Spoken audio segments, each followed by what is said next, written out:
Okay, so let's dive right into this recent news about tariffs on imported goods and the impact they're having in the automotive industry. Seems like every day there's a new headline about trade policies and their effects on businesses and workers. So this week, the big news was the announcement of a new 10% baseline tariff that's going to be applied to basically all imports coming into the U.S. And on top of that, they're even saying that some countries might get hit with even higher rates. Now, this all comes right after that 25% tariff that was already put in place on all imported cars, which has been causing a lot of disruption in the global automotive industry. But there is one kind of exception to this new 10% tariff. Goods that are moving between the US, Mexico, and Canada, as long as they follow the rules of the trade agreement between those three countries, are mostly exempt. However, it's important to remember that the 25% tariff on those automobile exports and also on steel and aluminum is still a separate policy that's in effect. Just to put things in perspective, the typical US tariff rate for importing cars is usually around 2.5%. But here's an interesting detail. Automakers that bring in vehicles from Canada or Mexico can actually reduce that 25% duty by the value of any US-made parts that are used in those cars. So that's kind of a unique aspect of this whole situation.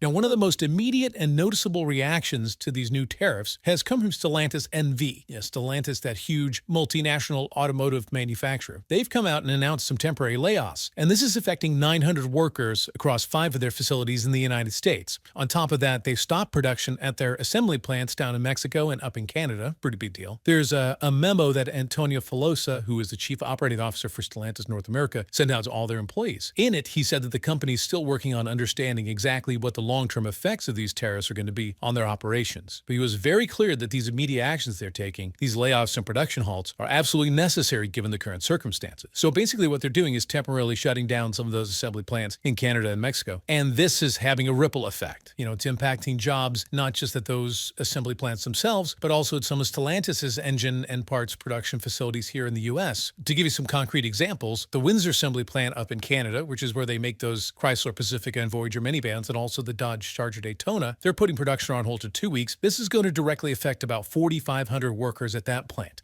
And then down in Mexico, the Toluca assembly plant, where they manufacture the Jeep Compass and the Jeep Wagoneer S. Well, they're actually stopping production for the whole month of April. The good news for the workers in Toluca is that they'll still have to report to work and they'll continue to be paid, even though there won't be any vehicles being assembled during that time.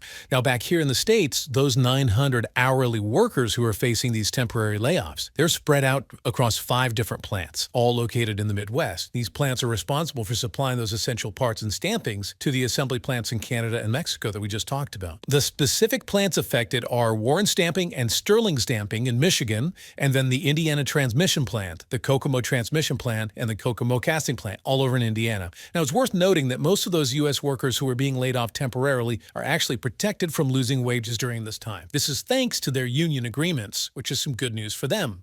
But here's the catch. If these plant closures in Mexico and Canada end up lasting longer than expected, then there is a risk that those U.S. workers could start seeing a loss in their wages.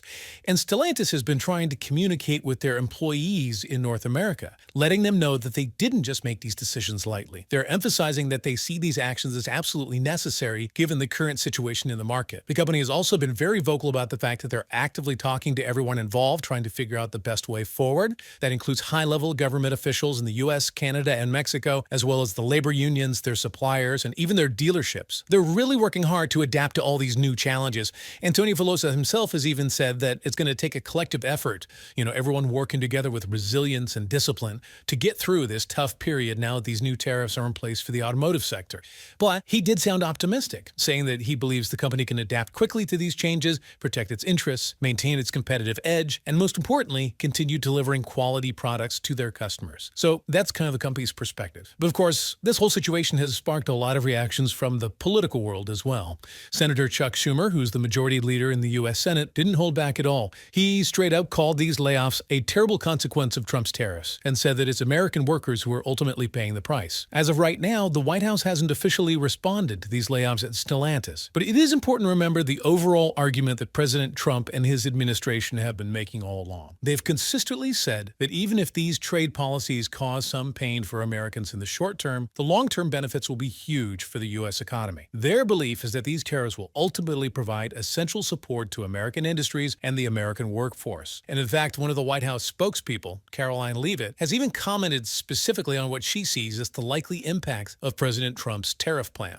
She said that American companies and workers can actually expect to see their wages go up, and that they won't experience any real negative consequences because jobs are going to be coming back to the U.S. To give you an idea of how big of an issue this really is, some data from the research firm Global Data shows that almost half of all the cars sold in the U.S. last year were imported from other countries. That makes the United States the single biggest importer of cars in the entire world. And Lana Payne, who's the president of Unifor, the union representing Canadian auto workers, she actually predicted that these U.S. tariffs would have a very quick and direct impact on auto workers up in Canada. She even pointed out that these layoffs were announced even before the auto tariff was fully implemented. Payne has gone on to say that President Trump is going to learn a very hard lesson about how closely connected the production systems are in North America, and that it's the auto workers who are going to end up suffering because of it. And then down here in the U.S., the president of the United Auto Workers Union, Shawn Fain, has also weighed in. He said that Stellantis has plenty of money, resources, products, and a highly skilled workforce, and that they can easily employ thousands more UAW members, especially in places like Michigan and Indiana. He basically said that these layoffs are totally unnecessary. Fain also blamed the whole situation on what he calls a broken trade system, where management at big companies like Stellantis makes bad decisions, and then it's the workers who have to deal with the fallout. He doesn't think that's fair at all. But here's an interesting twist. Even though Fain is very critical of Stellantis' handling of this situation, he and his union have actually been quite supportive of President Trump's tariff policy overall. That's because they believe that it will eventually force auto production to move away from countries like Mexico and back to facilities right here in the United States. So you can see how complicated this whole issue is. There are a lot of different perspectives, and a lot of different groups are being affected in various ways. Turning our attention to the financial markets, we saw Stellantis' stock price take a pretty big hit on Thursday, dropping by 8%. And it wasn't just them. Shares of other major car companies like Ford, GM, and even Tesla also went down that same day. It seems like this whole tariff situation is making investors a bit nervous. Now, going back a bit, it's worth mentioning that this isn't the first time Stellantis has made some big decisions regarding its operations in North America. Back in February, they announced they were putting a pause on the development of the next generation of the Jeep Compass, that compact SUV. They also halted the retooling of their Brampton assembly plant in Canada, which is supposed to be the production site for this new Compass model. So you can see how these recent layoffs and production stops are part of a larger trend for the company. It looks like we're starting to see the first real effects of this ongoing battle over tariffs within the American car industry, especially among those big three companies in Detroit, Ford, GM, and Chrysler. A lot of experts are saying that it's going to take some time before we really feel the full impact of the tariffs that President Trump put into effect on April 2nd. It's just the beginning. And it's important to remember that Stellantis has been through some rough times lately, especially since Fiat Chrysler merged with the French PSA group back in 2021. The whole question of Chrysler's American identity has been a topic of discussion for over a decade now, especially after they filed for bankruptcy back in 2009 and ended up giving Fiat a 20% ownership stake in the company. And then, to add to the internal turmoil, there was the resignation of Stellantis CEO Carlos Tavares back in December. After he left, some reports started coming out suggesting that there were some internal issues within the company and that these issues were linked to Tavares' management style. According to these reports, some executives and employees at Stellantis felt that Tavares had a very European approach to business that didn't really fit in with the way things are typically done in American companies. So you can see how there's been a lot going on behind the scenes at Stellantis. And just really this week, Stellantis released its sales figures for the U.S., and the numbers weren't great. They reported a 12% drop in sales compared to the same period last year. Now, if we break things down by brand, Jeep actually did pretty well, with a 2% increase in sales. But this was offset by bigger increases in sales for the Ram brand, which was up by 16%, and the Chrysler brand, which saw a 1% increase. Overall, the company sold a total of 293,225 vehicles during the first 3 months of the year. So wrapping things up here, I think the recent actions taken by Stellantis really highlight how these international trade policies can have an immediate and complex impact on entire industries. It's not just about the bottom line for big corporations. These decisions have very real consequences for thousands of workers and their families. The fact that manufacturing is so interconnected across North America means that what happens in one country can quickly affect the others. It definitely makes you stop and think about both the intended outcomes and the unintended side effects of these big economic policies. So that's it for this episode. If you enjoyed this deep dive into this complex topic, please don't forget to like and subscribe to our channel. Thanks for tuning in, and we'll see you next time.